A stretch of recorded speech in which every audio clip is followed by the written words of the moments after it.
যাদেরকে রোজা না রাখার ব্যাপারে শরীয়ত ছাড় দিয়েছে, আল্লাহ রাব্বুল আলামিন বলছেন ফামান শাহিদা মিনকুমুশ শাহরা ফালইয়াসুম, যারা এই রমাদান মাস পায় তারা যেন রোজা রাখে। ফালইয়াসুম আল্লাহ রাব্বুল আলামিনের কড়া নির্দেশ, এটা কিন্তু অপশনাল নয়, এটা কিন্তু কম্পালসারি। তো কিছু মানুষকে রোজা রাখার ব্যাপারে ছাড় দেওয়া হয়েছে, তারা কারা এবং কোন পরিস্থিতির মধ্যে পড়লে আপনি রোজা ভাঙতে পারবেন সেগুলি এখন আমরা জানবো। 10 শ্রেণীর লোকদেরকে রোজা না রাখার ব্যাপারে শরীয়ত ছাড় দিয়েছে। 1 নাম্বার সাবিহ চিলড্রেন, ছোট বাচ্চাদের ব্যাপারে শরীয়ত ছাড় দিয়েছে। তবে হ্যাঁ, ছোট বাচ্চাদেরকে আমরা উৎসাহিত করব। যখন ছেলেরা প্রথম দিকে স্বপ্নদোষ হয়, মেয়েরা যখন সর্বপ্রথম তাদের পিরিয়ড হয় তখন থেকে তাদের উপরেই মাহে রমজানের রোজা রাখা ফরজ হয়। নাম্বার 2, আপনি যদি অসুস্থ হন তাহলে আপনি রোজা ভাঙতে পারবেন। অসুস্থ, মাথা ব্যথা, পেটে ব্যথা, এই সমস্ত কারণে নয়। এমন রোগাক্রান্ত যদি আপনি হয়ে থাকেন, এমন ভাবে আপনি অসুস্থ আছেন, ডাক্তার আপনাকে বলছে যে আপনি এই মুহূর্তে রোজা থাকতে পারবেন না বা জীবন যায় যায় ভাব, এমন অবস্থা হলে আপনাকে শরীয়ত ছাড় দিয়েছে, অবশ্যই আপনি রোজা ভাঙতে পারেন। কিন্তু সাধারণ সামান্য বিষয়ে আপনি রোজাকে কাজা করতে পারবেন না, রোজা ভাঙতে পারবেন না। 3 নাম্বার হচ্ছে মাজনুন, ম্যাড, মানসিক ভাবে ভারসাম্যহীন, তো তার ব্যাপারে শরীয়ত রোজা না রাখার ব্যাপারে ছাড় দিয়েছেন। 4 নাম্বার হচ্ছে মুসাফির, আপনি যদি ট্রাভেলে থাকেন, সফর করেন, আল্লাহ পাক বলেন ইউরিদুল্লাহু বিকুমুল ইসরা ওয়ালা ইউরিদু বিকুমুল উসরা, সফরকারী যারা তাদের কিন্তু অনেক কষ্ট হয়। তো আল্লাহ রাব্বুল আলামিন কিন্তু সফরকারীকে এই ব্যাপারে এখনই কিন্তু ছাড় দিয়েছেন, সে চাইলে রোজা নাও রাখতে পারে, রোজা ছেড়ে দিতে পারে।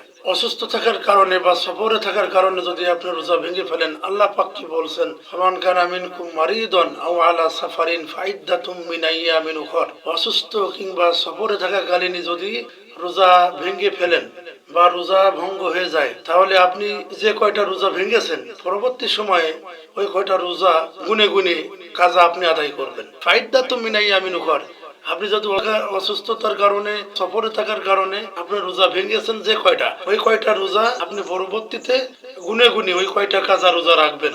5 নম্বরে হচ্ছে আল হারাম। আল হারাম মানে ভেরি ওল্ড, বয়স্ক, মুরব্বী, বয়স্ক মানুষ, বয়সের বাড়ি, যেমন ধরুন 80, 90, 100 বছর বয়স হয়ে গেছে, মাজুর, চলাফেরা করতে পারে না, এমনকি আত্মীয় স্বজনদেরকেও চেনে না, বয়সের ভারে বার্ধক্যে উপনীত হয়েছে, তাদের ব্যাপারে আল্লাহ পাক রব্বুল আলামিন ছাড় দিয়েছেন। ওয়ালাল্লাযিনা ফিদিয়াতুন তুআমু মিসকিন, তারা না রাখতে পারলে, তারা তো রোজা রাখতে পারবে না, তাদের ব্যাপারে ছাড় দিয়ে দেওয়া হয়েছে, ফিদিয়া তারা দিয়ে দিবে। এই ফিদিয়া কিভাবে দিবেন?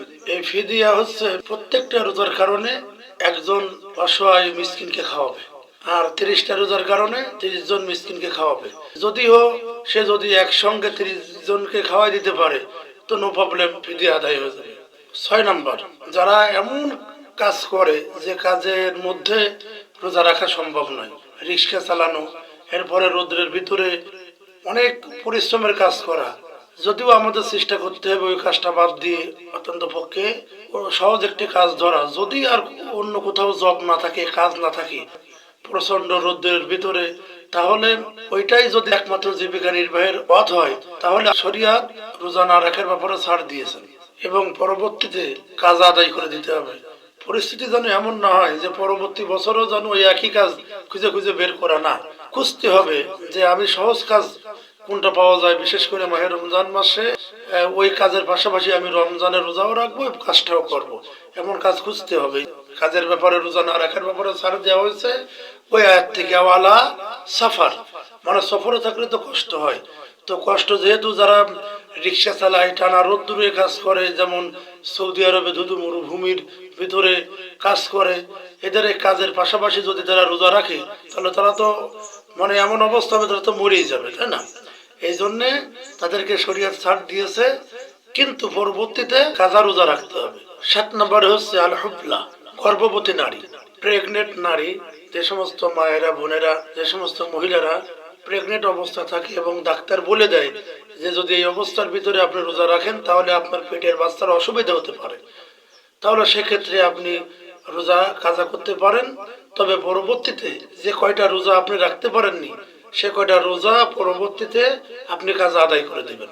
8 নম্বর হচ্ছে আল মুরদি। মুরদি মানে এমন মা যে মা ছোট বাচ্চাদেরকে দুধ খাওয়ায়, আর ছোট বাচ্চা দুধ খাওয়ায়, তার মা যদি রোজা রাখে, রোজা থাকার কারণে যদি ওই বাচ্চার দুধের কোনো অসুবিধা হয় তাহলে সেক্ষেত্রে ওই মা রোজা কাজা করতে পারে। শরীয়ত কতটা ছাড় দিয়েছে দেখছেন, ইসলামের আইন কতটা সুন্দর। তো যে কয়টা রোজা কাজা করবেন ওই কয়টা রোজা পরবর্তীতে কাজা আদায় করে দিবেন। সে যদি সারাদিন রোজা রাখে স্তনে দুধ আসবে না, ফলে বাচ্চাও খেতে পারবে না, এতে করে বাচ্চার অসুবিধা হবে। সেই জন্য শরীয়ত তাকে ছাড় দিয়েছে, সে রোজা কাজা করতে পারে, কিন্তু পরবর্তীতে যে কয়টা রোজা কাজা করেছে ওই কয়টা রোজা কাজা আদায় করে দিতে হবে। বিশ্বনবী সাল্লাল্লাহু আলাইহি ওয়াসাল্লাম আবু দাউদ এবং তিরমিজির হাদিসে তিনি বলেছেন, ইন্নাল্লাহা ওয়াদাআ আনিল হুবলা আল মুরদি as-সাওম। বিশ্বনবী সাল্লাল্লাহু আলাইহি ওয়াসাল্লাম বলেছেন, গর্ভবতী নারী এবং দুধ খাওয়াচ্ছেন সেই নারী, তার জন্য শরীয়ত তাকে ছাড় দিয়েছে, কিন্তু পরবর্তীতে তাকে যে কয়টা রোজা ভেঙেছে ওই কয়টা রোজা কাজা আদায় করে দিতে হবে।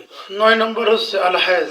যে সমস্ত মা বোনদের পিরিয়ড চলছে, এই পিরিয়ড অবস্থায় রোজা রাখা যায় না, পরবর্তীতে কাজা রোজা আদায় করে দিন। 10 এবং শেষ আন্নিফাস, ডেলিভারি পরবর্তী যে ব্লিডিং হয়, এই ব্লিডিং এর ভিতরে কিন্তু মা বোনের রোজা রাখতে পারবেন না, সো পরবর্তীতে কাজা রোজা আদায় করবে।